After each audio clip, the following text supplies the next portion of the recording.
Halo Halo Sumatera Sumatera Utara. Utara. Sumatera Utara hari ini kembali menjumpai Anda untuk edisi Kamis 9 Maret 2023 bersama kami, saya Lukman Hakim Storus. Dan saya Azifa Zahriani. Seperti biasa pemirsa, sejumlah informasi terkini seputar Sumatera Utara telah dirangkum tim redaksi kami untuk Anda. Dan berikut kita awali informasi selengkapnya.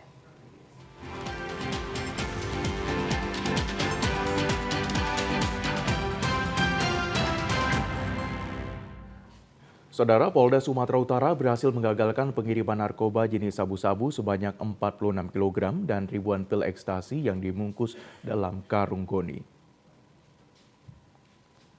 Polda Sumatera Utara melalui Direktorat Reserse Narkoba berhasil menggagalkan pengiriman narkoba jenis sabu-sabu dengan berat mencapai puluhan kilogram dan ribuan pil ekstasi di wilayah kota Tanjung Balai.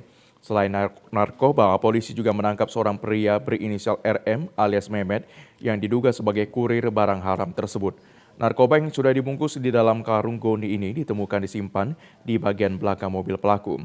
Kepala Bidang Humas Polda Sumatera Utara Kombes Pol Hadi Wahyudi mengatakan, awalnya petugas mendapat laporan warga yang mengatakan adanya narkoba yang akan dikirim melalui jalur darat menggunakan mobil. Berbekal informasi tersebut, petugas langsung melakukan penyelidikan dan mendapati mobil minibus berwarna putih yang sedang terparkir di pemukiman. Petugas yang curiga langsung menghampiri mobil tersebut dan mendapati beberapa karung goni yang berisikan narkoba jenis sabu dan pil ekstasi. Kepada petugas, RM mengakui bahwa barang haram tersebut didapat dari pelaku berinisial R untuk diedarkan di Kota Medan dan sekitarnya.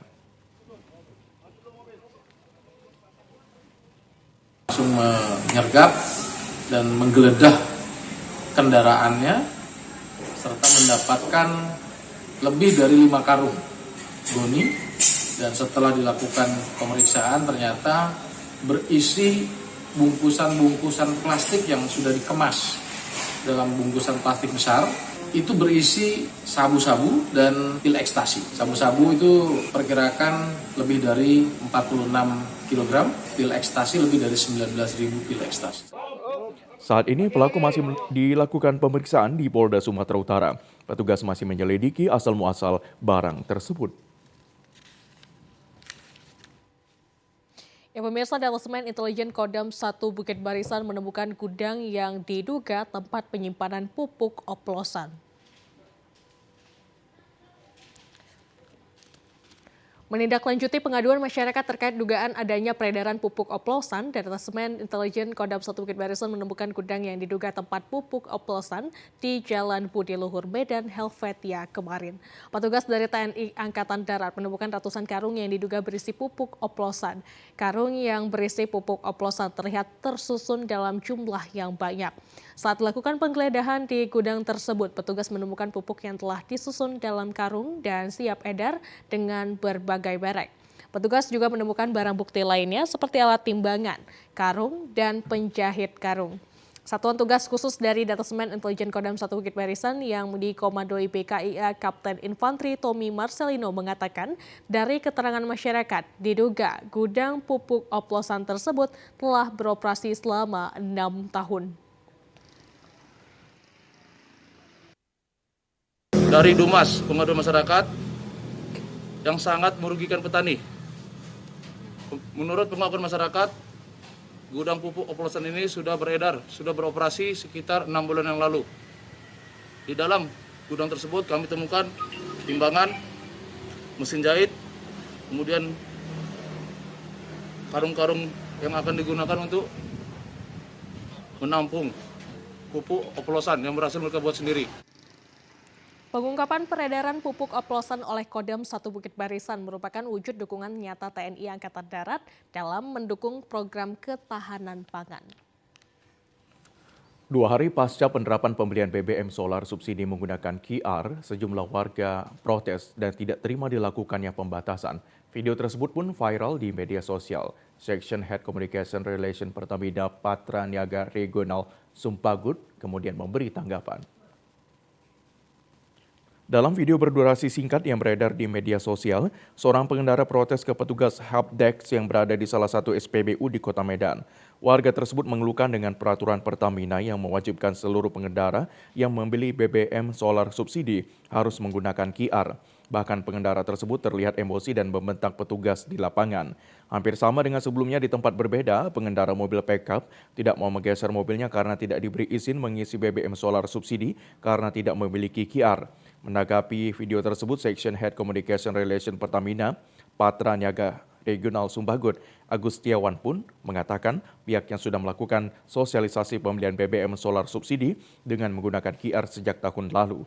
Ia mengatakan peraturan yang diberlakukan Pertamina Patra Niaga Sumbagut merupakan kebijakan pusat dan bertujuan agar BBM subsidi bisa lebih tepat sasaran. Ya, kami sudah mengetahui adanya insiden ataupun kejadian tersebut di salah satu posko helpdesk yang kami sediakan. Tentunya ini menjadi sebuah motivasi buat kami semua karena sebenarnya apa yang kami lakukan dalam rangka melakukan sosialisasi program subsidi tepat ini, tentu ini dalam rangka untuk memudahkan masyarakat untuk bisa melakukan pendaftaran kendaraannya untuk bisa mendapatkan BBM bersubsidi. Pemberlakuan pembelian BBM solar subsidi dengan menggunakan QR sudah berlaku sejak tanggal 7 Maret lalu di semua SPBU di Sumatera Utara. Pertamina Patra Niaga pun menyiapkan 300 helpdesk di seluruh SPBU untuk memudahkan masyarakat melakukan pendaftaran maupun sekedar konsultasi. Hingga hari ini sebanyak 31.500 kendaraan yang melakukan pendaftaran untuk mendapatkan QR subsidi tepat sasaran. Kita ke Kabupaten Toba, pemirsa. Apel gelar pasukan operasi keselamatan Toba 2023 yang dilaksanakan di Mapolres Toba hadir pimpinan Forkopimda Toba, diantaranya Dinas Perhubungan, Satpol PP, Pemadam Kebakaran, BPBD, dan Dinas Kesehatan Kabupaten Toba.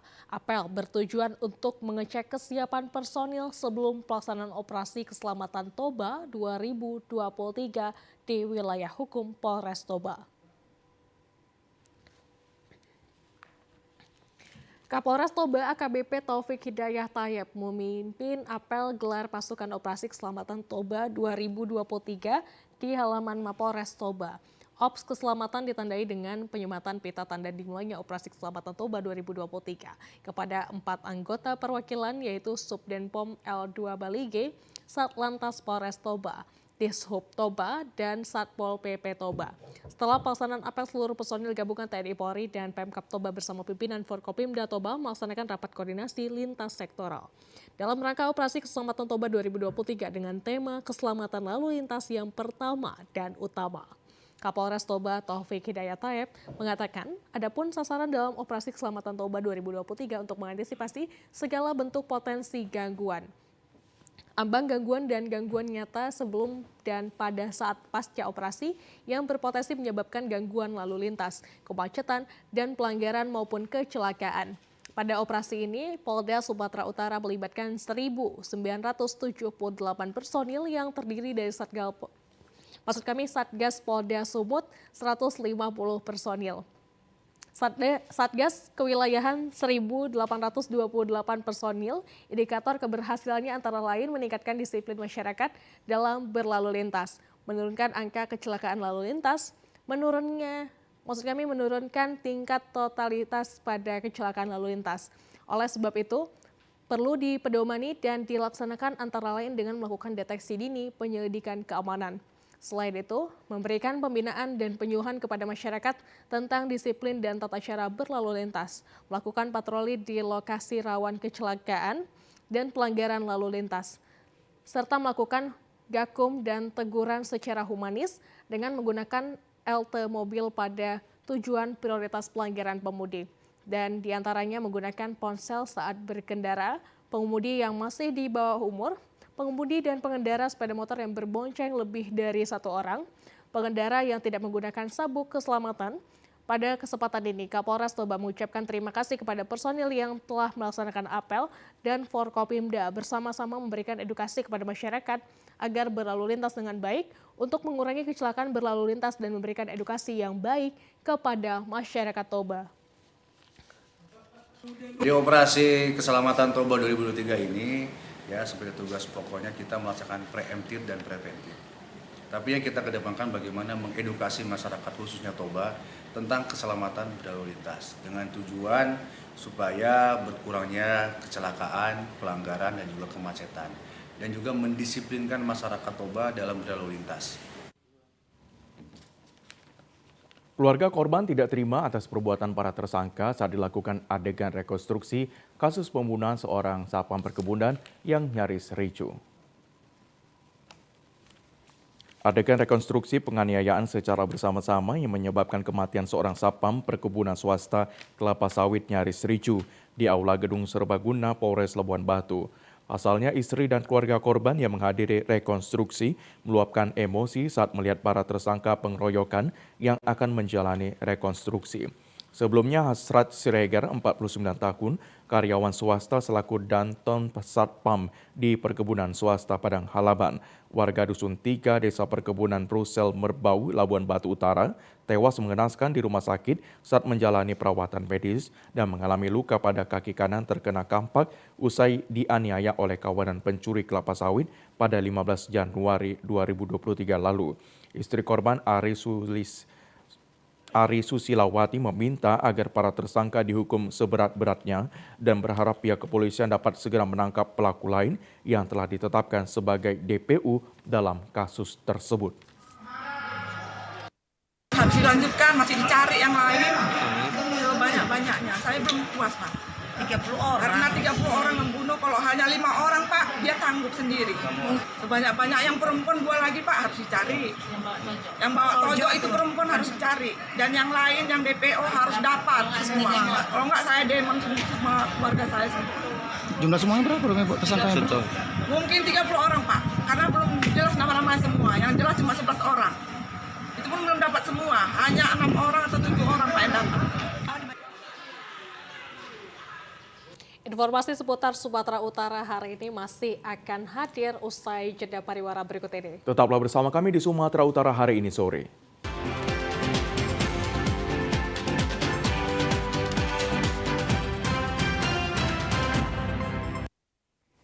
Ya, terima kasih Anda masih bersama dengan kami dalam program Sumatera Utara hari ini. Pemirsa, generasi Qurani adalah generasi yang mampu menjadikan Al-Quran sebagai pedoman hidupnya yang akan tercermin sebagai furqan atau pembeda terhadap generasi lainnya. Dalam rangka meningkatkan cinta Al-Quran terhadap generasi muda, Perguruan Al-Azhar Medan dan Perguruan Ar-Rahman Percut telah mengembangkan pola pengajaran dari target mampu membaca Al-Quran menjadi penghafal dan memahami isi kandungan Al-Quran. Kegiatan pembelajaran seperti ini sengaja dirancang dalam rangka mengisi iman dan takwa para siswa sehingga mampu menciptakan intelektual muslim dan muslim yang intelektual. Untuk merealisasikan tujuan tersebut, setiap siswa yang akan menamatkan pendidikan di seluruh jenjang pendidikan di lingkungan Perguruan Al-Azhar dan Perguruan Ar-Rahman Percut diwajibkan khatam Al-Quran. Hal ini diberlakukan sebagai komitmen perguruan dalam melahirkan alumni yang bukan saja berprestasi dari segi mata pelajaran umum, tetapi juga lancar dalam membaca Al-Quran.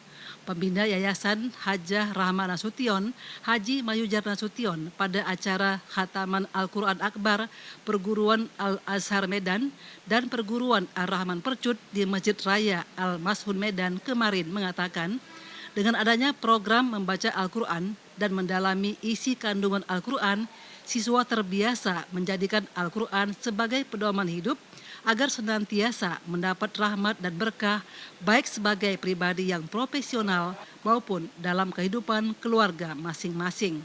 Ini bisa menjadi dasar-dasar bagi menempa mental dan spiritual siswa-siswi kami, tentunya dengan target cinta Al-Quran.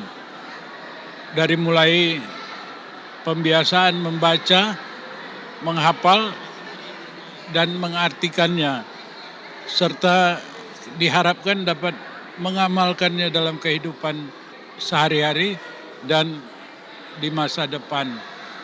Mudah-mudahan mereka bisa mewarnai di tengah-tengah masyarakat sebagai contoh dan toladan juga tokoh di masyarakat dalam memimpin generasi berikutnya untuk mencintai Al-Quran. Mudah-mudahan ini bisa menjadi generasi emas berikutnya sehingga penerus bangsa ini akan menjadi generasi yang Qurani. Bupati Serdang Bedagai Dharma Wijaya yang anaknya juga menghatamkan Al-Quran di Perguruan Al-Azhar Medan mengapresiasi Perguruan Al-Azhar memiliki komitmen dalam membangun dan memajukan sumber daya manusia khususnya generasi penerus bangsa yang Islami. Tadi sudah saya sampaikan bahwa Al-Azhar ini luar biasa. Dengan adanya hataman-hataman seperti ini kan artinya membangkitkan anak-anak semangat untuk membaca Al-Quran. Jadi kalau bisa diteruskan, ini untuk generasi anak-anak kita ini sangat baik untuk bacaan Al-Quran. Pesannya ya teruslah Al-Azhar ini memotivasi kepada anak-anak kita semua dan kedepannya bisa lebih baik lagi. Al-Ustadz Haji Muhammad Saleh Daulay dalam tausiahnya mengatakan belajar membaca Al-Quran perlu dibiasakan sejak kecil agar bisa menjadi penghafal Al-Quran. Pada kesempatan itu, pembina Yayasan Hajah Rahman Nasution didampingi Ketua Yayasan Insinyur Hajah Riza Nopida menyerahkan sertifikat Hatam Al-Quran dan menyerahkan sertifikat tahfiz untuk penghafal Quran 5, 7, 8, 17, dan 30 juz.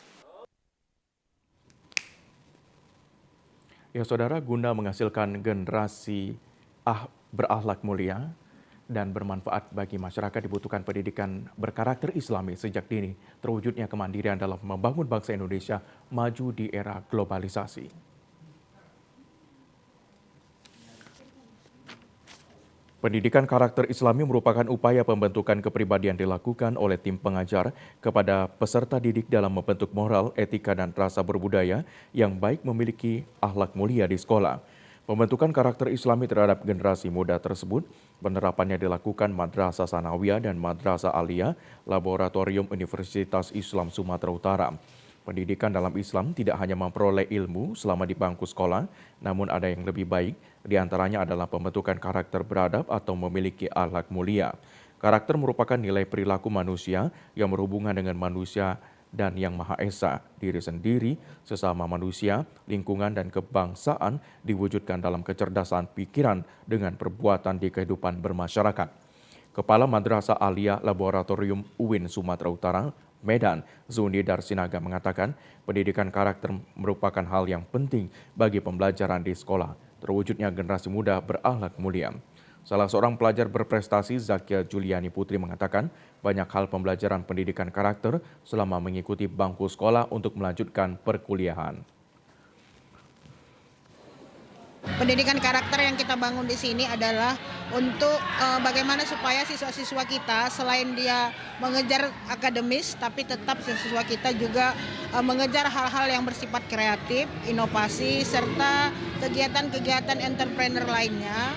Kegiatan-kegiatan itu kita rangkum dalam kegiatan ekstrakurikuler dan anak-anak kita ini bisa menunjukkan tauladan ke masyarakat, menjadi contoh yang baik terhadap remaja-remaja seusianya. Salah seorang pelajar berprestasi, Zaskia Juliani Putri, mengatakan banyak hal pembelajaran pendidikan karakter selama mengikuti bangku sekolah untuk melanjutkan perkuliahan. Rasanya sih seneng, kayak banggain sama diri sendiri. Sekolah di sini tuh seru, banyak pengalaman sih. Semoga sekolahnya tambah jaya, tambah sukses, dan muridnya banyak. Pendidikan karakter Islami membentuk generasi muda yang cerdas, berakhlak mulia, dan mandiri. Ya pemirsa, Persaudaraan Pekerja Muslim Indonesia Labuhan Batu Utara melaksanakan peringatan Isra Mi'raj menghadirkan penceramah Ustaz Kiai Haji Muhammad Sauki Zainuddin MZ dan ribuan umat Muslim.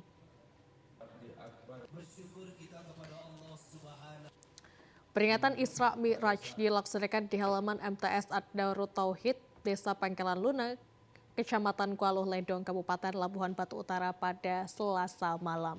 Selain mendengar ceramah dari anak kandung almarhum Ustadz Zainuddin MZ, juga dihadiri tokoh nasional Purnawirawan Brigjen Haji Albinar Sitompul, Ustadz Tumpul Padepotan, pimpinan Majelis Zikir Selawat Kolbi Salim Sumatera Utara, unsur Muspicam setempat serta ribuan umat muslim sangat antusias mengikuti peringatan Isra Mi'raj. Pembukaan diawali dengan pembacaan ayat suci Al-Quran, zikir dan sholawatan akbar. Dalam tausiahnya, Ustadz Muhammad Sauki Zainuddin MZ mengajak umat muslim untuk lebih meningkatkan keimanan dan ketakwaan kepada Allah Subhanahu wa Ta'ala, menjalin silaturahmi sekaligus menghormati hubungan baik antara sesama manusia.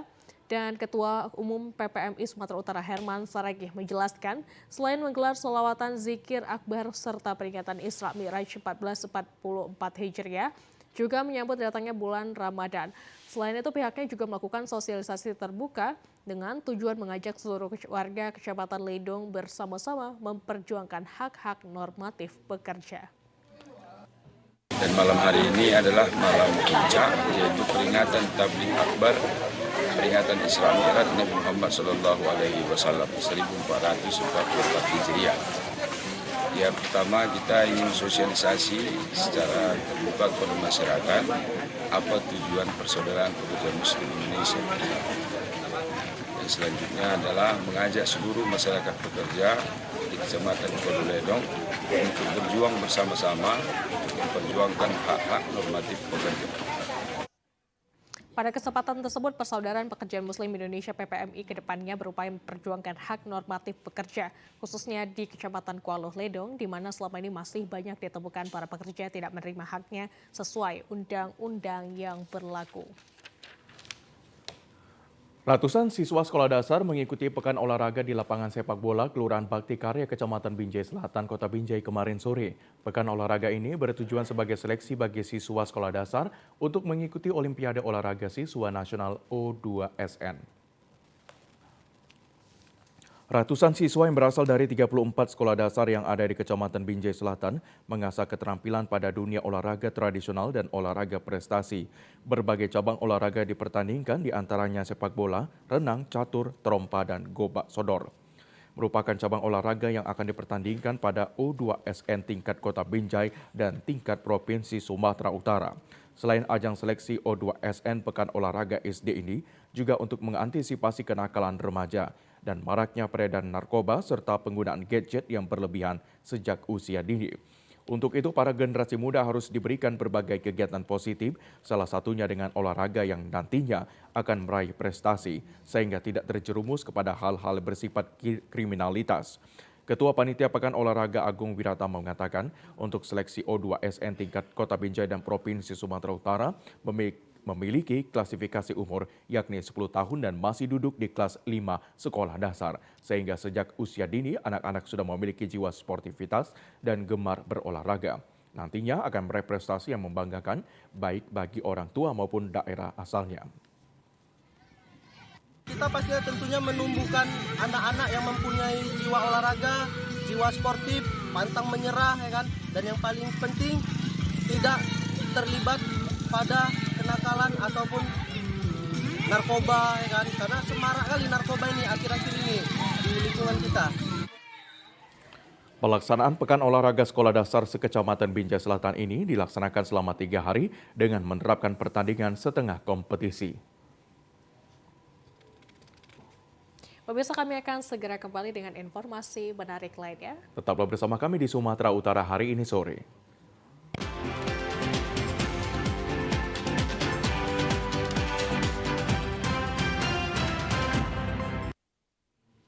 Terima kasih Anda masih bersama kami di Sumatera Utara hari ini sore. Saudara, Desa Ulu Mahuam, Kecamatan Silangkitang, Kabupaten Labuan Batu Selatan terdapat wisata alam Pandayangan yang banyak dikunjungi wisatawan. Beginilah suasana pengunjung wisata alam Pandayangan cukup padat. Lokasi wisata ini sudah cukup dikenal masyarakat baik dari dalam maupun luar Kabupaten Labuan Batu Selatan. Objek wisata Pandayangan merupakan wisata air yang dangkal, membuat anak-anak senang untuk mandi dan bermain air. Pengelola lokasi pemandian ini menyewakan pelampung berupa ban dalam agar anak-anak nyaman dan aman saat bermain air. Tampak para pengunjung bersama keluarga melakukan aktivitas membakar ikan sekaligus menikmati pemandangan yang sejuknya air sungai yang masih alami. Salah seorang pengunjung Sukmawati yang merupakan warga Bagan Batu Provinsi Riau mengatakan pada hari biasa lokasi wisata biasanya sepi pengunjung, namun di akhir pekan banyak masyarakat yang berlibur ke Pandayangan karena keunikan dari wisata Pandayangan memiliki air jernih dan suasana indah dan sejuk. Airnya baru suasananya pun bagus. Menurut Simba apa yang kurang dari wisata ini, Mbak? Pondoknya kurang ini Om. Kurang. Maksudnya kan kemarin kan tempatnya udah ada untuk mau dibuat, tempatnya tengok nggak ada. Belum terrealisasi ya? Belum diinikan ya kemarin. Kalau wahana airnya, Mbak? Bisa ya. Pengunjung berharap kepada pihak pengelola agar memperbanyak tempat duduk untuk berteduh pengunjung yang betah berlama-lama saat menikmati panorama dan sejuknya air Pandayangan. Berawal dari hobi, seorang pria di Medan sukses membudidayakan burung merak hingga meraup untung puluhan juta rupiah. Andi, warga Helvetia memanfaatkan pekarangan rumahnya sebagai tempat penangkaran burung merak. Andi berternak burung merak ini berawal dari hobinya dari tahun 2017. Jenis burung merak yang dikembangkannya merupakan kelompok Pavo cristatus, merak biru atau dan putih asal India yang banyak dikembangkan di Pulau Jawa. Awalnya Andi tertarik dengan keindahan dan warna burung merak hingga berusaha mencari referensi ke sejumlah pedagang. Namun hal ini bukan perkara mudah karena burung merak di Indonesia merupakan salah satu satwa langka dan dilindungi. Andi akhirnya mendapatkan sepasang burung merak yang didatangkan dari India yang termasuk dalam Pavo cristatus atau burung merak biru dan putih. Setelah beberapa tahun menggeluti usaha peternakan, Andi telah memiliki 30 pasang burung merak yang dipelihara di samping rumahnya.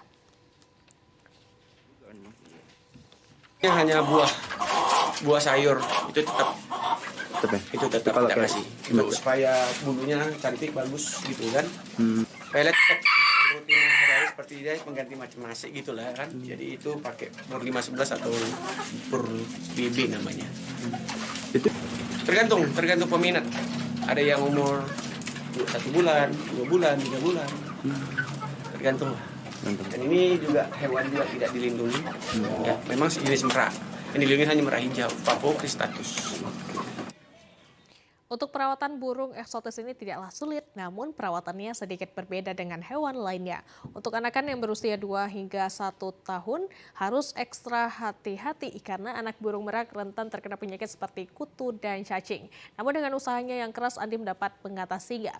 Untuk sepasang burung merak dewasa dijual dengan harga 30 juta rupiah dan untuk anakan berkisar 2 hingga 3 juta rupiah. Ratusan warga pesisir pantai yang berada di Desa Kuala Gebang, Kabupaten Langkat kemarin siang mengikuti jalannya tradisi jamu laut atau tolak bala. Jamu laut ini sekaligus pesta berebut makanan antara sesama warga setelah dilakukan pembacaan zikir dan doa. Tradisi atau kebiasaan jamu laut ini sudah dilakukan warga Desa Kuala Gebang sejak zaman orang pertama menetap di desa atau sesepuh yang menemukan Desa Kuala Gebang, Kecamatan Gebang, Kabupaten Langkat. Kebiasaan ini setiap tahun dilakukan terutama memasuki akhir bulan Syakban menjelang bulan suci Ramadan dengan tujuan agar masyarakat desa terhindar dari mara bahaya dan diberikan keselamatan. Desa Kuala Gebang merupakan salah satu desa yang berada tepat di tepian laut lepas Samudra Hindia yang berada di wilayah Kabupaten Langkat.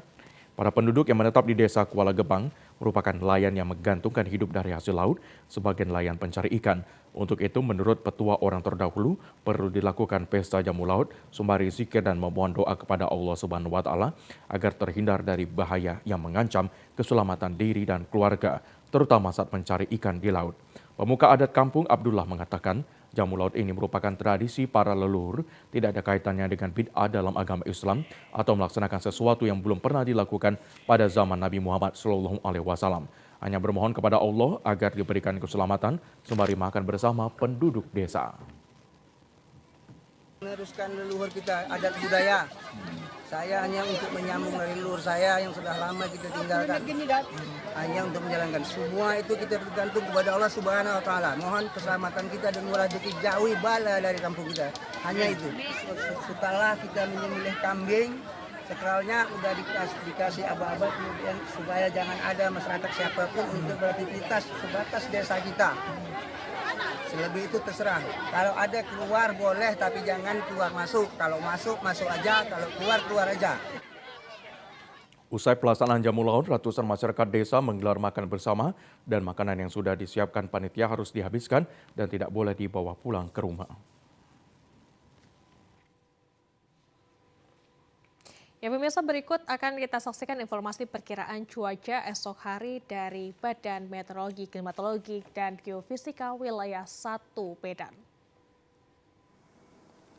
Halo Sobat BMKG, saya Endah, Prakirawan Balai Besar Meteorologi, Klimatologi, dan Geofisika wilayah 1 Medan akan menyampaikan informasi perakiraan cuaca untuk Jumat 10 Maret 2023. Pada pagi hari diperkirakan berawan dan berpotensi hujan ringan di wilayah Kepulauan Nias, Labuan Batu Utara, Labuan Batu Selatan, Padang Lawas, dan Asahan. Untuk siang dan sore hari diperkirakan berawan dan berpeluang hujan ringan hingga lebat di sebagian wilayah Sumatera Utara.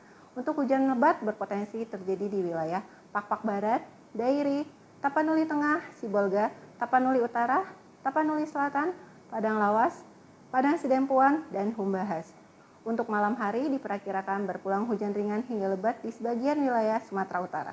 Hujan lebat berpotensi terjadi di wilayah Pakpak Barat, Dairi, Tapanuli Tengah, Sibolga, Tapanuli Utara, Tapanuli Selatan, Padang Sidempuan, Padang Lawas, Mandailing Natal, dan Humbang Hansudutan.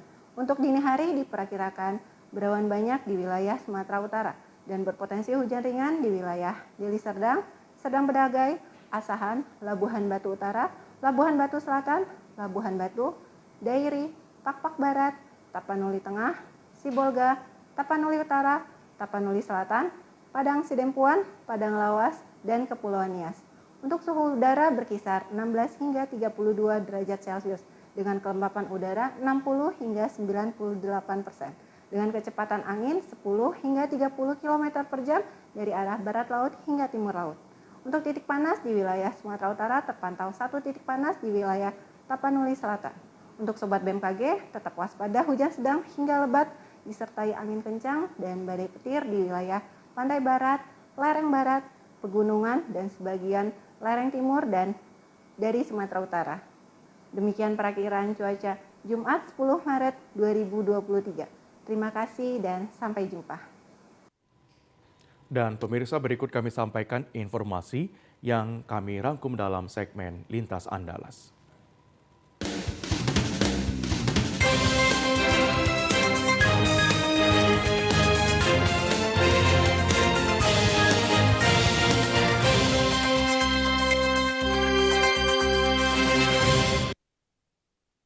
Untuk memastikan ketersediaan stok minyak goreng dan tidak terjadi lonjakan harga jelang bulan suci Ramadan, Polres Pali bersama Disperindak Kabupaten Pali gelar sidak di pasar tradisional.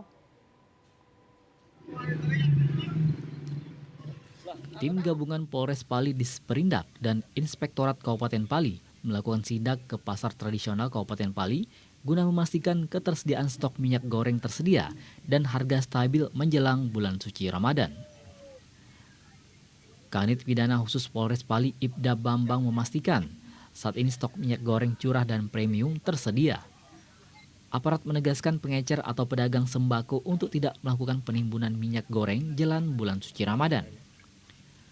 Apabila terbukti melanggar, maka akan dikenakan pasal 107 Undang-Undang Nomor 7 Tahun 2014 tentang perdagangan. Bahwa untuk kegiatan di bulan puasa, minyak goreng curah di Kabupaten Pali terkondisi bagus. Beritahukan juga himbauan bahwa dari Kapolri ke Kapolda dan Kapolres menyatakan bahwa untuk pengecer jangan ada bermain-main untuk adanya penimbunan, karena itu akan terjadinya tindak pidana. Staf Disperindak Kabupaten Pali Aryo menjelaskan, Stok minyak goreng curah di Kabupaten Pali pada Februari lalu mencapai 140 ton. Yang dilakukan pemantauan ini minyak goreng rakyat, yaitu yang terdiri dari minyak curah sama minyak kita. Untuk ini stoknya ada? Stok kita untuk yang minyak goreng curah, Pak, yang udah masuk sampai saat ini mencukupi, Pak, untuk kebutuhan kita, Pak. Dalam 1 bulan kemarin, dari Februari data ada 143 ton untuk seluruh Pali. Polres Pali menghimbau masyarakat tidak panik buying sembako jelang bulan Ramadan mendatang. Muhammad Husniawan, TVRI Sumatera Selatan melaporkan.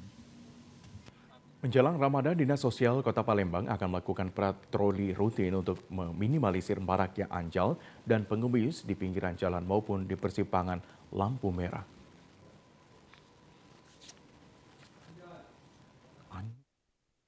Maraknya anjal dan pengemis di sepanjang jalan maupun perempatan lampu merah jelang bulan suci Ramadan, Dinas Sosial Kota Palembang akan melakukan peningkatan pengawasan dengan melakukan patroli rutin.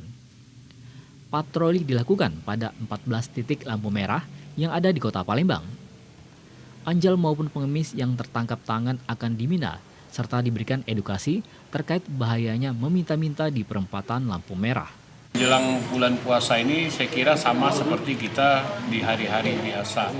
Kita tetap rutin menyelenggarakan patroli, dalam hal ini adalah tim penjangkauan Dinas Sosial Kota Palembang.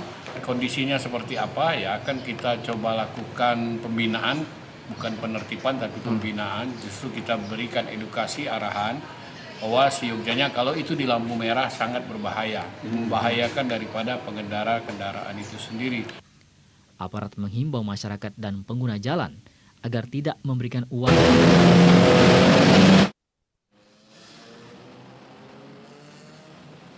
Pemirsa, Kormi upayakan olahraga rekreasi sebagai olahraga yang diminati dan dapat dijangkau seluruh lapisan masyarakat sehingga mewujudkan masyarakat yang sehat dan bugar. Beda. Komite Olahraga Rekreasi Masyarakat Indonesia atau KORMI menjadi bagian yang tidak terpisahkan dalam mengembangkan olahraga di Indonesia untuk menjaga kesehatan, salah satunya olahraga rekreasi. Olahraga rekreasi merupakan jenis olahraga yang dapat diterima oleh masyarakat. Mengingat olahraga rekreasi bersifat menghibur dan menyenangkan, sehingga menjangkau masyarakat dari seluruh latar belakang ekonomi, seperti jenis olahraga kesehatan dan kebugaran yaitu senam.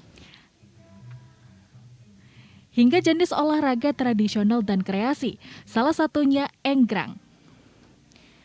Gubernur Sumatera Selatan Herman Deru mengatakan, olahraga rekreasi hadir dalam suasana gembira dan menyenangkan. Ada beberapa hal yang saya ingatkan bahwa esensi lahirnya olahraga rekreasi ini memang low cost. Bukan olahraga-olahraga yang berbiaya, lahir secara alami atas kebutuhan kegembiraan masyarakat. Jadi jangan terlalu berpikir tentang biaya. Gitu. Itu yang pertama. Jadi harus kita tanamkan dulu kepada jiwa para pengurus. Yang kedua, ini harus dilaksanakan dalam suasana kegembiraan. Agar kita bisa mengajak orang bergembira. Karena esensinya juga, olahraga ini kan untuk mengajak orang rekreasi, guna gembira, bugar, sehat gitu. Sama dengan salamnya kan, sehat, bugar, gembira, luar biasa. Jadi kalau dia high cost, nggak ada luar biasanya. Olahraga rekreasi masyarakat ini menggunakan alat atau fasilitas yang tidak mahal, bahkan dapat dibuat dengan bahan-bahan sederhana, sehingga siapapun dapat melakukan olahraga ini. Nadila Zakira, TVRI Sumatera Selatan melaporkan. Polres Tanggamus mengingatkan masyarakat agar tidak mudah terprovokasi dan terpancing perselisihan, terlebih memasuki tahun politik.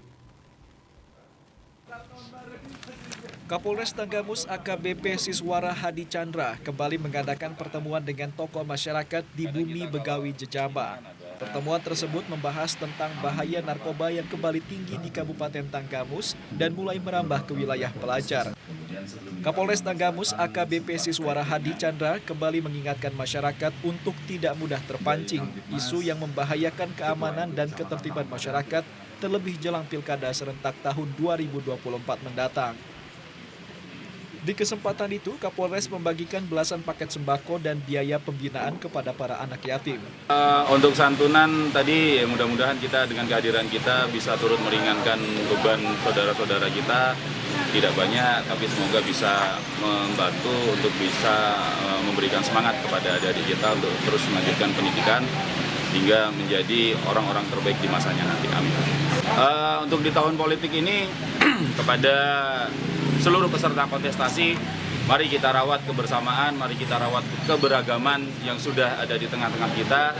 Kita silakan berkontestasi tanpa harus menjatuhkan, tanpa harus melantarkan fitnah, dan tanpa harus membuat masyarakat terpolarisasi dengan menggunakan politik-politik identitas. AKBP Siswara juga mengimbau para orang tua untuk aktif mengawasi anak yang mulai remaja agar tidak terjerumus bahaya narkoba dan aktivitas geng motor yang anarkis. Dari Kabupaten Tanggamus, Abi TVRI Lampung melaporkan.